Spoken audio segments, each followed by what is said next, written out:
திரும்ப திரும்ப நாங்க இந்த தண்ணீரை விற்பனைக்கு வந்துட்டு பேசுற தண்ணீர் என்ன வீட்டு வாசல கடையில காசு கொடுத்தா தண்ணீர் கிடைக்குதுங்கிற. எத்தனை நாளைக்கு தண்ணீரை அவன் கொடுத்துட முடியும்னு யோசிச்சுப்பாரு. எத்தனை நாளைக்கு கொடுத்துட முடியும்? கடைகள்ல நாம வாங்கி குடிக்கிறோம், உயிர் வாழலாம். மற்ற உயிரினங்கள் என்ன செய்யும்? மற்ற உயிரினங்களை பற்றி ஏன் நீங்க கவலைப்படுற? மற்ற உயிரினங்கள் இல்லாது உலகம் எப்படி இருக்கும்? உலகம் என்பது மனிதனுக்கு மட்டும். மனிதன் மட்டுமே உலகமா? இல்லையே. பல லட்சக்கணக்கான உயிரினங்கள் சேர்ந்தா அதுல ஒருத்தன் தான் மனிதன். இயற்கையின் பரிணாமத்தில் கடைசியாக வந்த பிள்ளை மனிதன். ஆனால் உலகில் உள்ள மற்ற எந்த உயிரினங்களாலும் இயற்கைக்கு ஆபத்து இல்ல. கடைசியாக வந்த மனிதனால் தான் இயற்கைக்கு ஆபத்து இருக்குது. ஒரு பேரழிவை செய்து கொண்டிருக்கிறான். அதை நீ நல்லா கவனிச்சுக்கணும். இங்க எதுக்கு சொல்றேன்னா, இப்ப நீ பாக்குற ஒரு ஒரு ஒரு ஒரு மரங்கள் ஏன் அளவுக்கு அதிகமா பழங்கள் பழுக்குதுன்னா, ஏதாவது ஒரு விதை முளைச்சிட்டு, ஏதாவது ஒரு விதை லட்சக்கணக்கா பல்லாயிரக்கணக்கா பழங்கள் பழுக்க காரணம் ஏதாவது ஒரு விதை முளைச்சிருக்கா அப்படிங்கிற ஒரு பேராசையில முளைக்குது. யாருக்காக? நமக்காக தான் பழுக்குது. ஆலமரம், அரச மரம் லட்சக்கணக்கான பழங்கள் பழுத்து விழுகுது. ஆனா கீழே மரத்துக்கு கீழே ஒரு ஆலங்கண்டு இல்ல ஒரு அரசல் கண்டு எடுத்துட்டு பாப்போம், முளைக்காது. அப்ப என்ன பிரச்சனை இருக்குது? அதை காகம், அதை சிட்டுக்குருவி அல்லது மைனா, வவ்வால் போன்ற பறவைகள் போய் அதை சாப்பிடணும் உணவா. அது சாப்பிட்டு கழிவா கொண்டு போடணும். போட்டால் தான் அது முளைக்கும். அப்ப இயற்கை என்ன பண்ணுது? இயற்கை என்ன பண்ணுது? இந்த விதைகளுக்கு ரெக்க வைக்குது. அதுதான் வவ்வால், அதுதான் மைனா, அதுதான் கொக்கு, அதுதான் சிட்டு, அதுதான் காக்கா. அந்த இடத்திலேயே அது விடாது.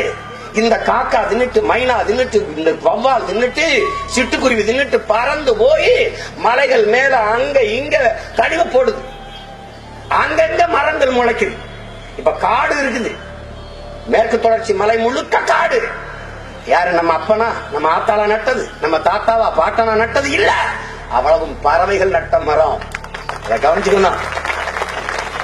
இந்த பறவைகள் நட்ட மரம்.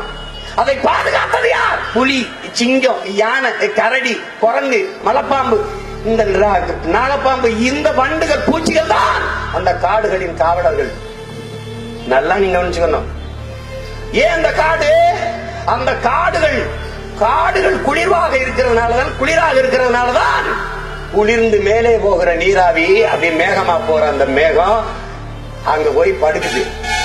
குளிரா எங்க இருக்கோ அங்க நீரை கொட்டிடுது. அப்ப காடுகள் அதிகமாக மழையை பெறுது, மழைப்பொழிவை பெறுது. அந்த மழைப்பொழிவில் அந்த காடுகளில் இருக்கிற சோலை புல்கள், சோலை காடுகள், புற்கள் தன் உணவு தேவைக்கு தண்ணீரை உறிஞ்சி வைக்குது. குழந்தைகள் சாப்பிடும் போது கொஞ்சம் வாய்க்கிலையும் கொஞ்சம் வெளியிலையும் சிந்துவது போல அந்த புல் தனக்கு உணவு போக மீதி சில துளிகளை, மழை நீர் துளிகளை உருட்டி விடுது. பல கோடிக்கணக்கான புல்கள் உருட்டி விடும் போது அது பேரறிவாக உருண்டு கொட்டுது.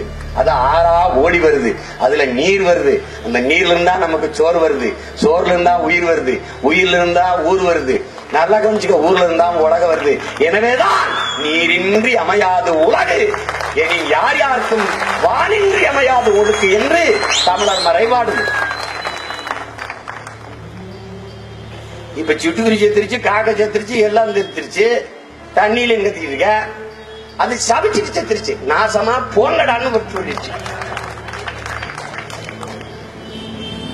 அதனால என் அன்பு தம்பி தங்கைகள், மொட்டை மாடி இருந்தா தொட்டி மாதிரி வச்சு ஏதோ மைனா, காக்கா, கொக்கு உட்கார்ந்தா துடிக்கிற மாதிரி சிட்டுக்கிட்டு உட்கார தண்ணியை ஊத்தி வைங்க. எதையாவது செய்யுங்க. நம்ம வர்ற வரைக்கும் வந்தா நம்மளே குளத்தை வெட்டி, ஆற வெட்டி, ஏரிய வெட்டி நடத்துவோம். இதெல்லாம் மாத்தணும். இதெல்லாம் தான் மாற்று. இதெல்லாம் தான் மாற்று. நான் பேசுறது அரசியலும் இல்ல, அறிவியலும் இல்ல, உயிரியல். அதாவது இறங்கி கொள்ளணும். மண்ணுக்கு அரசியல் செய்து மண்ணை காப்பாற்றாது அதில் வாழ்கிற ஒரு உயிரினமான மனிதனை காப்பாற்ற முடியாது. இது சத்தியம். நாங்க சொல்றது உண்மையிலேயே மனிதர்களை வாழ வைப்பதற்கான அரசியல். நல்லா விளங்கிக்கணும். தேனீக்கள் மட்டும் இறந்து போனால் 4 ஆண்டுகள் கூட மனித இனம் வாழாதுன்னு ஆல்பர்ட் ஐன்ஸ்டீன் சொல்றான். தேனி ஏன் சாகுது? தேனீக்கள் எங்கெல்லாம் பிரச்சனை இருக்கு பாரு.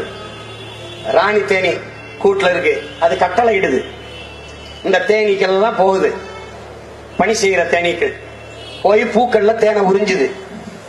இந்த தேனீக்கள் பூக்களை உறிஞ்சுறது நமக்கு ஒரு செயல், அவ்வளவுதான்.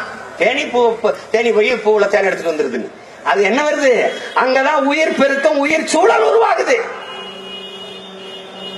இப்ப மாம்பு பூத்துருச்சு, மாங்காய் காய்க்காது. அப்ப என்ன செய்யணும்? இந்த பூச்சி போய் அந்த பூவுல தேனை குடிக்கணும். இது உணவுக்காக எடுக்குது. அதுல எவ்வளவு பெரிய பொது பயன் இருக்குதுன்னு பாரு, எவ்வளவு பெரிய சேவை இருக்குன்னு பாரு. இது போய் தேனை குடிச்சு மூக்களை ரெக்கையில ஒட்டிக்கிறது, அப்படியே ஓடி அடுத்த பூல உட்காருது. இங்க ஒட்டுன மகரந்தத்தை இங்க கடத்துது. இந்த மகரந்தம் இங்க போய் கடத்தும் போது சூழ் கொண்டு அதை அப்படியே பிஞ்சாயி காயாயி பழுக்குது. இப்ப இந்த தேனி, இந்த பூச்சி போய் இதுல குடிக்கலைன்னா இந்த பூ அப்படியே இருந்து உதிர்ந்துரும், காய்க்காது. அப்புறம் மாங்காய்க்கு என்ன பண்ணுவ? எழுதி படமா வரைஞ்சு மாங்காய், இது மாங்காய். அப்புறம் கத்தரிக்காய்க்கு என்ன பண்ணுவ? கத்தரிக்காய், பிரிஞ்சால் பிரிஞ்சால் கத்தரிக்காய், இது டொமேட்டோ, இது இது இது வந்து பொட்டேட்டோ அப்படின்ட்டு பேசிட்டு இருப்பேன். அதன் சீனாக்காரன் பிளாஸ்டிக்ல தயாரிச்சு இது திசீசு பொட்டேட்டோ, திசீசு டொமேட்டோ, திசீசு பிரிஞ்சால், இது டொமஸ்டிக், இது கொமஸ்டிக் தின்னுட்டு செமிக்காது. ஆஸ்பத்திரி படு அறுத்த எடுக்கணும், வராது, அடைச்சுக்கிச்சுப்பான். அப்புறம் அறுத்து எடுத்து பார்ப்பேன், கட்டான், இது சரியா வரல, பிளாஸ்டிக் குடல் வச்சிருமா, ஓகே ப்ரொசீடு. பிளாஸ்டிக் குடல், பிளாஸ்டிக் குடல், பிளாஸ்டிக் லங்ஸ் எல்லாம் போட்டுவான். அப்புறம் கொஞ்ச நாள் நீயே பிளாஸ்டிக் மாதிரி வருவாரு. அப்புறம் பாப்பா உனக்கு சீக்கிரம் எல்லாரும் பிளாஸ்டிக்ல பாட கட்டி எல்லா மருத்துவமனையில வச்சிருப்பான். டாக்கு நேர்த்தி கொண்டு பறிச்சிருவான். முன்னாடி கொல்லியோட புள்ள வேணும் பல பைத்துக்கார பக்கம் ஆம்பளை பிள்ளையா பத்திக்கிட்டு இருந்தான். இப்ப அதுவும் தேவைப்படல, எங்க ஆளே போட்டுறான். 1:30 மணிக்கு வாங்க, 1 மணி நேரம் 1:30 மணிக்கு வாங்க, சாம்பல் சரியா இருக்கும், சம்ப வச்சுட்டு போங்க. எங்க அப்பாவுக்கு வச்சல, எங்க அப்பா மணிவண்ணனுக்கு 1:30 மணிக்கு வாங்கன்னுட்டான். 1 மணி நேரம் சார், வந்து வாங்கிட்டு போங்க சார் சொம்பன்ட்டான். உள்ள தள்ளி விட்டு டக்குன்னு அழிச்சு விட்டான். அது வாட்டுக்கு எரிஞ்சு போய் தள்ளி விட்டுறேன். அவ்வளவுதான். இதை புரிந்து கொண்டு வாழ கத்துக்கணும். தேனீக்கள் போய் பூச்சை குடிக்க தேனை குடிக்குது. இந்த செடி கொடிகள் எல்லாம் மறந்து வச்சுட்டான். எண்டோசல்வான், கருமம், கருமாந்திரம், அது இதுன்னு எல்லா மருந்தையும் அடிச்சு வச்சுட்டான். இந்த மருந்து அடிச்சு கீழே வேர்ல பொட்டாசியம் சல்பட்டு, பாஸ்டம்பாஸ் 60, 20, நைட்ரஜன், யூரியா எல்லா கருமத்தையும் கொட்டி ஏத்தியாச்சு. இது பூரா விஷம், அது பூரா விஷம். இந்த பூச்சி போய் குடிச்சிட்டு டாஸ்மார்க்ல இருந்து வெளியில வந்த மாதிரி வருது. அது போற போது திசைய நல்லா நினைவு வச்சிருந்துச்சு, எங்க கிளம்புனா, எங்க பறந்தா, எங்க போகணும்னு. இப்ப தெரியல. ஆர்கே நகர்ல கிளம்பி திருவிக்க நகர் போயிருது. ஒரு பூச்சி எம்ஜிஆர் நகர் போயிருது, ஒரு பூச்சி அண்ணா நகர் போயிருது, ஒரு பூச்சி பீச் கடற்பக்கம் போயிருது. வழி தெரியாம செத்துருது. எல்லா பூச்சியும் செத்த பிறகு ராணி தேனி ஒத்தையா சுத்திட்டு தற்கொலை பண்ணி அது செத்துருது. இப்ப சிரிப்பா இருக்கலாம், அப்புறம் நம்ம எல்லாரும் செத்துருவோம். இத வந்து நீ இப்ப நான் வந்து இந்த ஓட்டுக்கு பேசுங்க அப்படி பேசிருக்க மாட்டேன். அவர்கள் என்ன செய்தார்கள் தெரியுமா? தெரியாதா இந்த ஜெயலலிதாவை பற்றி? யார் இந்த கருணாநிதி? நல்ல தமிழை வச்சு நாட்ட பேசக்கூடாது, பேசக்கூடாது. என் தமிழுக்கு அதுக்கு, அதனால நான் அதை பேச விரும்பல. அதை விட்டுட்டு ஆக்கப்பூர்வமா ஏதாவது சொல்லுவோம், பிள்ளைகளுக்கு சொல்லுவோம். இந்த ஆள் வந்தா கொஞ்சம் சரியா இருக்கும் இருக்குன்னு நினைச்சா போடட்டும், இல்லைன்னா போகட்டும். என்னுடைய வெற்றி அவனுடைய வெற்றி, என்னுடைய தோல்வி என்னை விட அவனுக்கு தான் தோல்வி, எனக்கு ஒண்ணு.